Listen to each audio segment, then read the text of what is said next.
নিজের বগলের নিচে আশ্রয় দেবেন না। নাম্বার 2, ন্যায় বিচার সকলের জন্য নিশ্চিত করা হবে। কোন রাজনৈতিক দল কিংবা যত প্রভাবশালী ব্যক্তি হোক বিচারের দিকে চোখ তুলে তাকাতে পারবেন। বিচারকে তার আপন গতিতে স্বাধীনভাবে চলতে দিতে হবে। এ বিচার হবে শিশু থেকে বৃদ্ধ, গরিব ধনী মেহনতি মানুষ সহ সম্পদশালী যারা যেখানে আছেন, ন্যায় বিচার পাওয়ার অধিকার সকলের আছে। বিচার আর অর্থের বিনিময়ে বিক্রি হবে না, প্রভাবিত হবে না, রাজনৈতিক কারণে প্রভাবিত হবে না। সেই বিচারটা আমরা বাংলাদেশে কায়েম করতে চাই। 3 নম্বর শর্ত হচ্ছে, এই বস্তাপচা রাজনীতি 54টি বছর এদেশে ফেসিবাদের জন্ম দিয়েছে, লুটেরার জন্ম দিয়েছে, দুর্নীতিবাদের জন্ম দিয়েছে, দুঃশাসনের জন্ম দিয়েছে, আইনাগরের জন্ম দিয়েছে। এর বিপক্ষে সংস্কারের যে প্রস্তাব, ওই যে বললাম গণভোট, গণভোটে যার যখন হাত বিজয়ী হবে তখন প্রতিজ্ঞা করতে হবে, ওয়াদা করতে হবে সংস্কারের সবগুলো প্রস্তাব বাস্তবায়ন করতে সহযোগিতা করবে। এই 3 শর্ত যারা মানবেন, আমরা তাদেরকে খোলা মনে বলতে চাই, আল্লাহ তাআলার ইচ্ছা, তার সাহায্যে, জনগণের ভালোবাসায়, জনগণের ভোটে জামাতে ইসলামী নির্বাচিত হলে সবাইকে নিয়েই আগামী 5 বছর দেশ চালাতে চাই। আমরা বিভক্তির বাংলাদেশ চাই না, আমরা ঐক্যের বাংলাদেশ চাই। এবার আসেন বগুড়ার জন্য কিছু কথা বলি। আমাদের প্রতিহিংসার রাজনীতি সব জায়গায় সুবল দেয়। আপনাদের এইখানে একটা আন্তর্জাতিক ক্রিকেট স্টেডিয়াম ছিল যেটার নাম চান্দু স্টেডিয়াম, তাই না? এখন কি আর এই ক্ষেত্রে খেলা হয়? কেন হয় না? ওই হিংসার কবলে পড়ে গেছে, এই জন্য হয় না। আমরা আপনাদেরকে কথা দিচ্ছি, ইনশাআল্লাহ জামাতে ইসলামী দেশ পরিচালনার সুযোগ পেলে মর্যাদার সাথে চান্দু স্টেডিয়ামকে আবার জীবন দেওয়া হবে, আবার আন্তর্জাতিক খেলা এখানে হবে ইনশাআল্লাহ। এ বগুড়া উত্তরবঙ্গের রাজধানী খ্যাত, 7 মাথা সারা উত্তরবঙ্গকে যুক্ত করেছে। ইনশাআল্লাহ আল্লাহ তাআলা যদি আমাদেরকে দায়িত্ব দেন দেশ পরিচালনার, আমরা এই বগুড়াকে সিটি কর্পোরেশনে উন্নীত করব। আল্লাহ তাআলা যদি শিল্পে সারা উত্তরবঙ্গের জন্য একটা গুরুত্বপূর্ণ জায়গা ছিল, এটা 100 বৎসর নয়, এই ঐতিহ্য ছিল শত শত বৎসরের। বহু জায়গায় সরকারি বিশ্ববিদ্যালয় হয়েছে, আজও বগুড়ায় একটা বিশ্ববিদ্যালয় গড়ে উঠল না। আল্লাহ যদি আমাদেরকে সেই সুযোগ দেন, এইটাও আমরা বাস্তবায়ন করবো ইনশাআল্লাহ।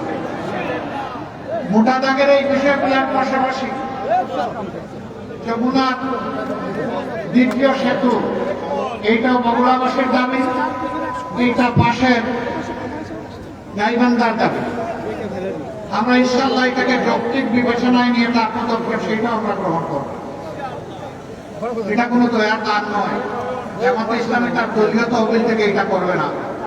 আপনাদের যে টাকা, সেই টাকা দিয়েই কিন্তু এটা বাস্তবায়ন করা হবে। বলবেন এত টাকা আমরা দিতে পারি, আর দিচ্ছেন তো আপনারা।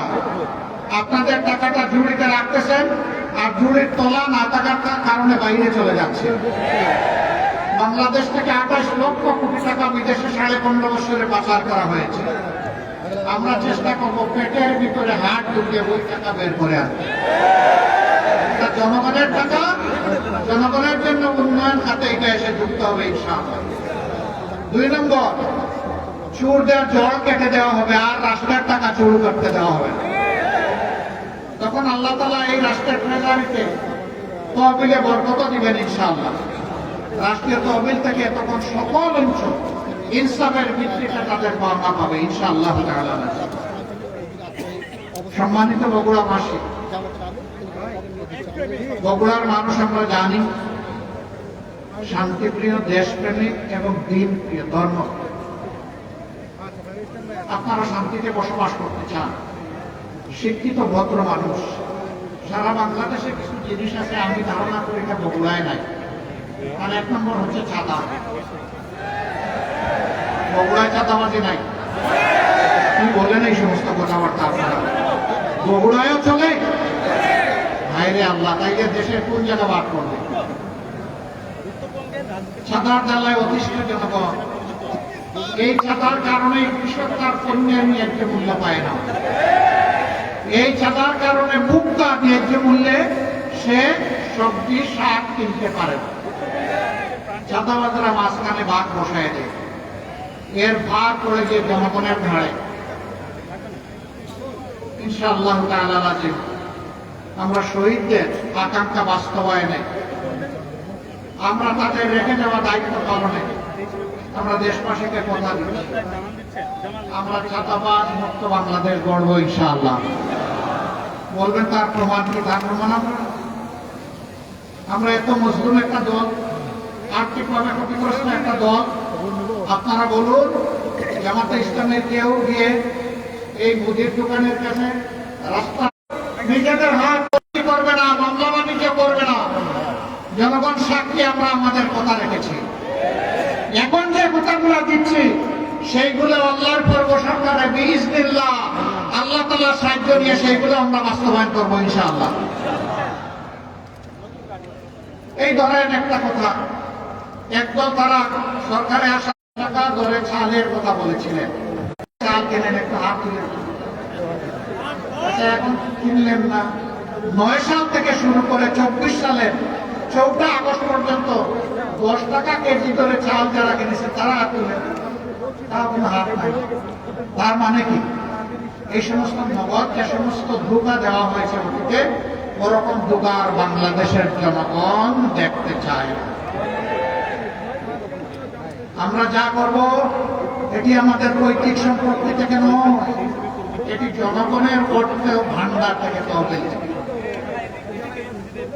ইনশাআল্লাহ সততা যেখানে থাকবে আল্লাহর রহমত সেখানে নেমে আসবে, কাজে বরকত হবে।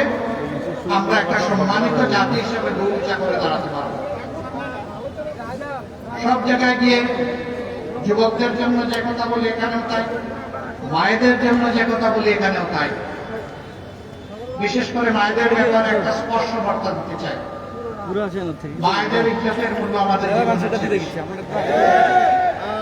মায়েদের কোন অপমান আমরা বরদাস্ত করব না। কোন লম্পটের জায়গা বাংলাদেশের জমির উপরে হবে না। এই ব্যাপারে আমাদের জিরো টলারেন্স। এই মায়েরা ঘরে থাকবেন সম্মানে নিরাপদে, রাস্তায় বের হবেন সম্মানে নিরাপদে চলাচলে, তাদের জন্য নিরাপদ ব্যবস্থা নিশ্চিত করা সরকারের অঙ্গীকার এবং দায়িত্ব। কর্মস্থলে তাদের নিরাপত্তা এবং সম্মান নিশ্চিত করা সরকারের দায়িত্ব।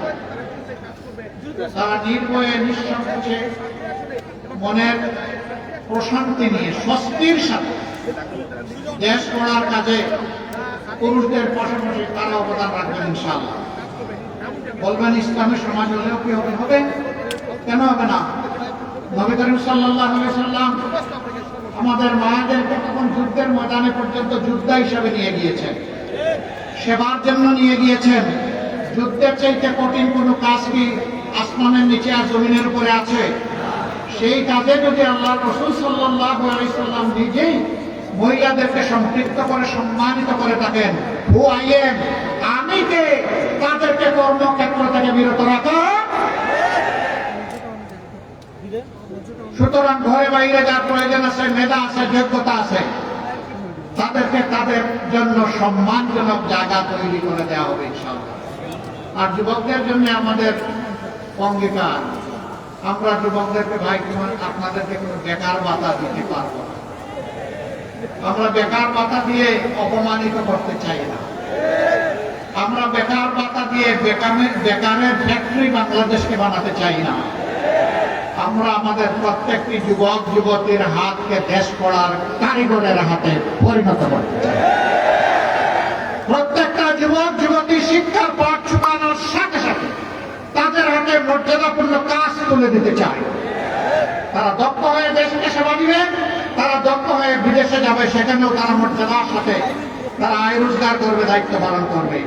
আমরা আর আমাদের যুবকদেরকে বেকারের মিছিলে দেখতে চাই না। বলবেন এখন যাওয়ার পরের দিনই এগুলা হয়ে যাবে না, ভাই হবে না, একটু সময় দিতে হবে। আপনারা দোয়া করবেন আমরা যেন এই অঙ্গীকারগুলো বাস্তবায়ন করতে পারি। আপনাদেরকে সাথে নিয়ে পাশে নিয়ে ইনশাআল্লাহ দুর্নীতিমুক্ত, চাঁদাবাজ মুক্ত, আধিপত্যবাদ মুক্ত এবং ন্যায় ইনসাফের উপর একটি মানবিক বাংলাদেশ আমরা গড়ে তুলতে চাই। আল্লাহ আমাদেরকে তৌফিক দান করুন। আপনাদের সকলের প্রতি গভীর কৃতজ্ঞতা, আন্তরিক ধন্যবাদ। মূল্যবান সময় স্যাক্রিফাইস করে আপনারা এসেছেন।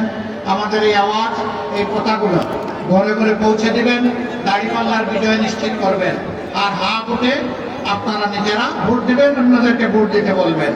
এবার বগুড়ার 7টা আসন, আমি 7টা পাল্লা তাদের হাতে তুলে দিচ্ছি। 1 নম্বর আসন অধ্যক্ষ শাহাবুদ্দিন সাহেব, আসেন আমার ডান দিকে আসেন, আমি একসাথে করে কথা বলবো। তারপরে 2 নম্বর আসন, আচ্ছা 2 নম্বর আসন আমরা একটু আগে মুকামতলায় দিয়ে আসছি আলহামদুলিল্লাহ। 3 নম্বর আসন মোহাম্মদ আবু তাহের, আমাদের যুবকের এক আইকন, তার হাতে আমরা ইসলামের প্রতীক দাঁড়িপাল্লা তুলে দিলাম। একটু উঁচু করে ধরবেন আপনারা। তারপরে 4 নম্বর আসন ডক্টর মোস্তফা ফয়সাল, তার হাতে দাঁড়িপাল্লা উঠে দিলাম, মাশাআল্লাহ। এরপরে 5 নম্বর, ওখানে মুকামতলা, না ওই ইয়েতে যাওয়ার পথে, আচ্ছা যাওয়ার পথে ইনশাআল্লাহ। ও উনি আসছেন তো,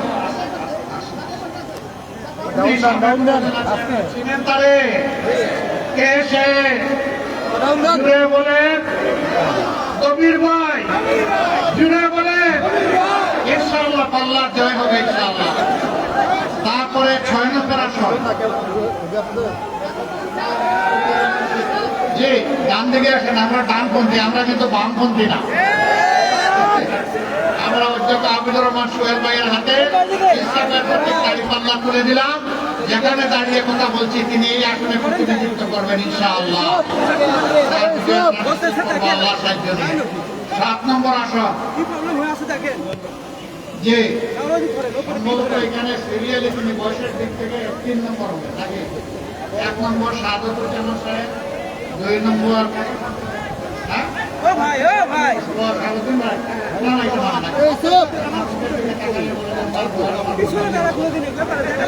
সাহেবের বয়স কি কেউ বেশি মনে করেন আপনারা? 40 বছরের তাজা যুবক, আল্লাহ তাআলা তাকে আরো যৌবন দিয়ে রাখুন। এবার আমাদের সাবেক জেলা আমির এবং বিভিন্ন সময় কেন্দ্রের দায়িত্ব পালন করেছেন, শ্রমিক কল্যাণ ফেডারেশনের বহু দায়িত্ব সহসভাপতি হিসাবে পালন করেন আমাদের সম্মানিত ভাই জনাব গোলাম কুরবানী, তার হাতে আমরা তুলে দিলাম ইসলামের প্রতীক। সবার কাছে একই কথা, ইনসাফের প্রতীককে আপনারা বিজয়ী করবেন ইনশাআল্লাহ। আল্লাহ হাফেজ। বাংলাদেশ জিন্দাবাদ, 10 দলীয় নির্বাচনী ঐক্য জিন্দাবাদ, শহীদ কাফেলা বাংলাদেশ জামাত ইসলামী জিন্দাবাদ। আসসালামু আলাইকুম ওয়া রাহমাতুল্লাহ।